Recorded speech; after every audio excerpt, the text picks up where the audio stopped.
안녕하세요. 그 길을 걷는 교회는 명절이 되면 명절엔 이야기다 라는 타이틀로 성경에 나오는 이야기들을 들려드리고 있습니다. 이번 추석 명절에는 성경의 이야기 중에서 삼손과 드릴라의 이야기를 들려드리겠습니다.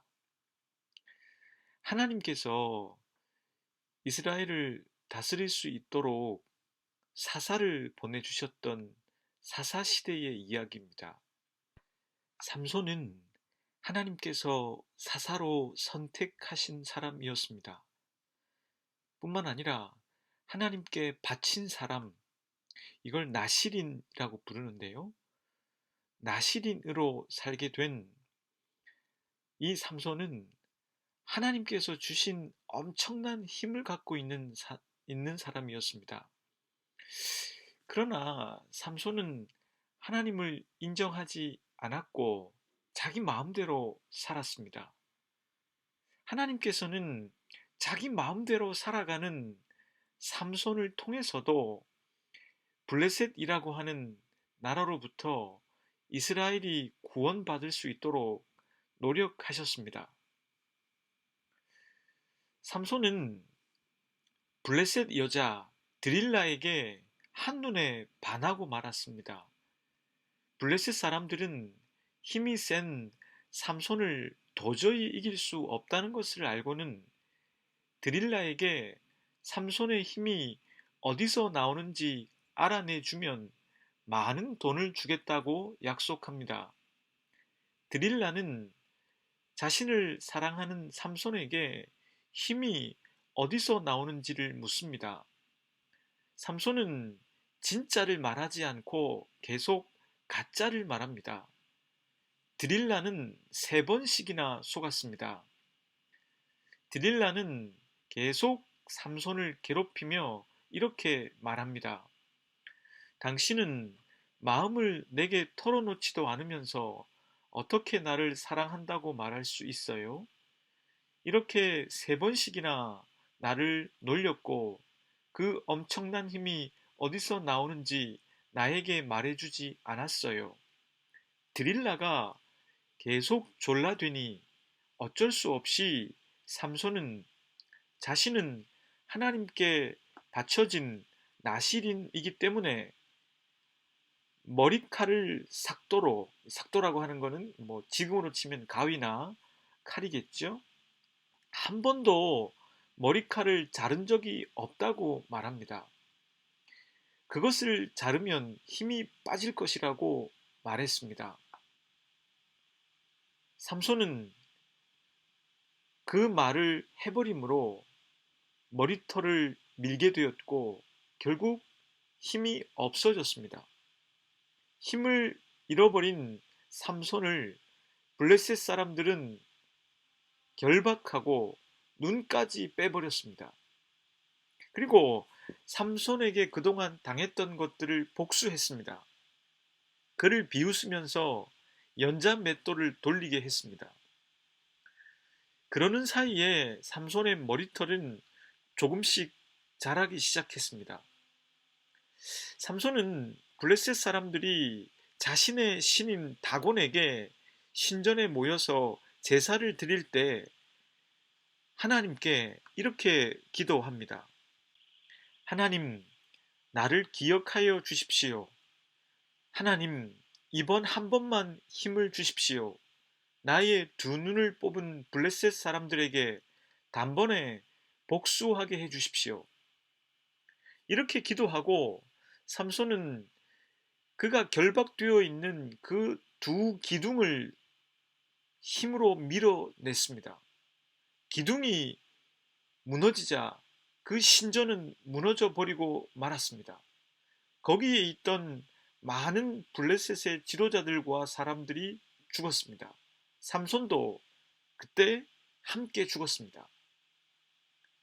그때 죽인 블레셋 사람의 숫자가 삼손이 살았을 때 죽인 숫자보다 많았습니다.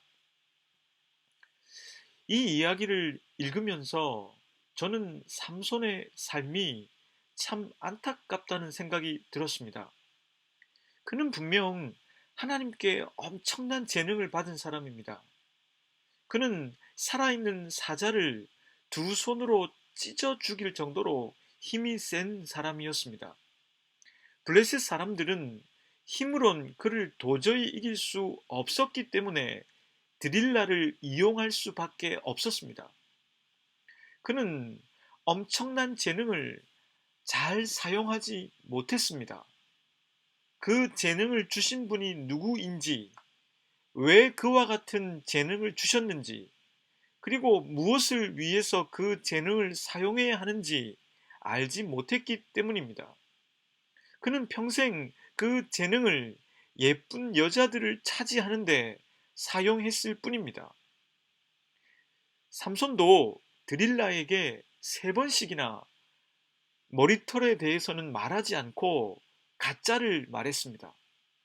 왜냐하면 그는 태어날 때 나실인, 즉 하나님께 바쳐진 사람으로 머리에 결코 가위나 칼, 삭도를 대지 않은 사람이기 때문입니다.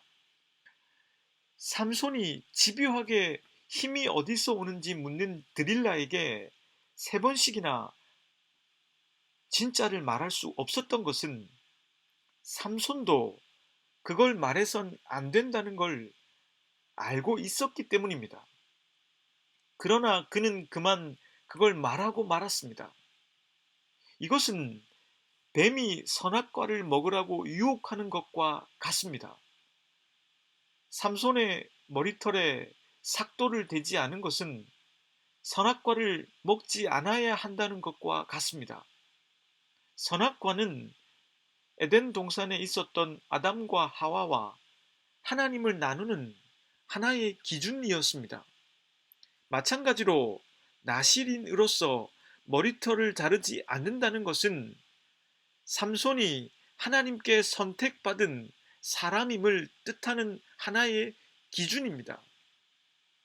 그런데 삼손은 그만 그것을 말해버렸고, 그것을 말해버리자 가진 힘을 잃어버리게 되었습니다.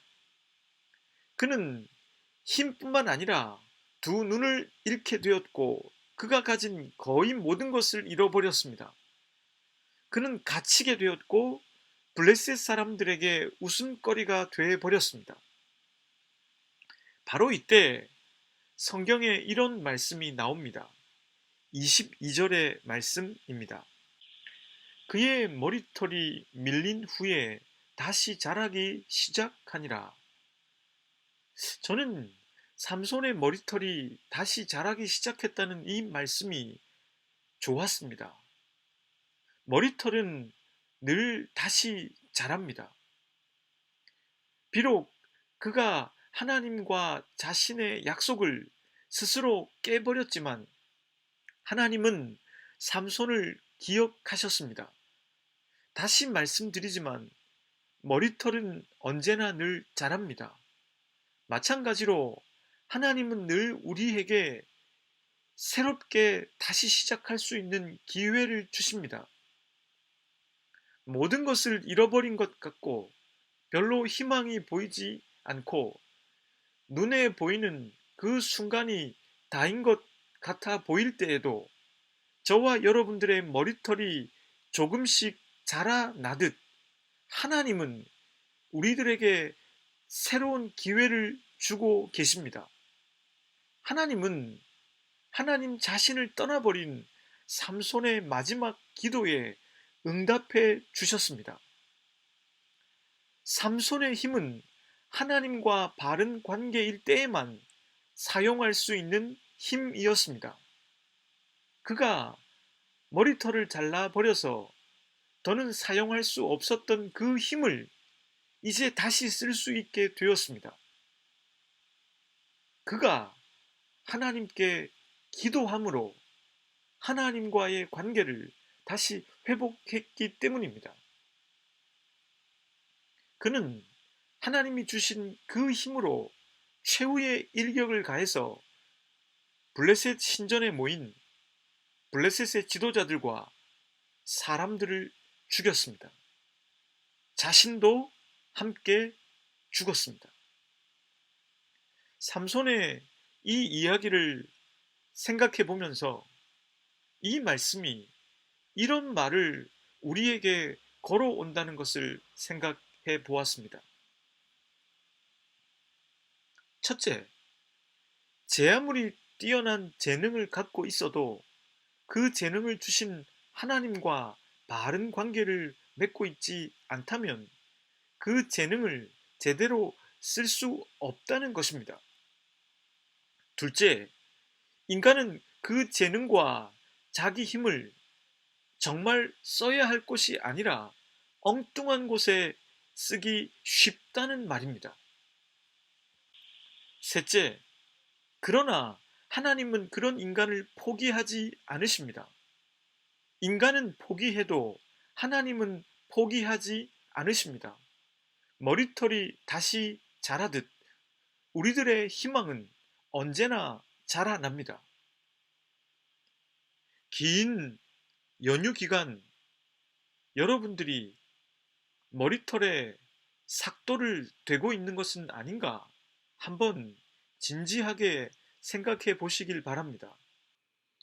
그리고 고단했던 일상에서 한 걸음 뒤로 물러나서 여러분들의 가슴 속에 새로운 희망이 자라나게 하시는 하나님을 느껴보시길 바랍니다. 함께 기도하겠습니다. 하나님, 명절을 보내며 삼손과 드릴라 이야기를 생각해 보았습니다. 저희들에게 생명을 주시고 가정을 주시고 저희 자신으로 살 수 있는 기회를 주신 하나님을 과연 나는 어떻게 생각하고 있는지, 그리고 하나님을 어떻게 대하고 있는지 생각해 볼 수 있길 바랍니다. 삼손과 같이 안타까운 사람이 되지 않도록 도와주십시오. 예수 그리스도의 이름으로 기도드립니다. 아멘.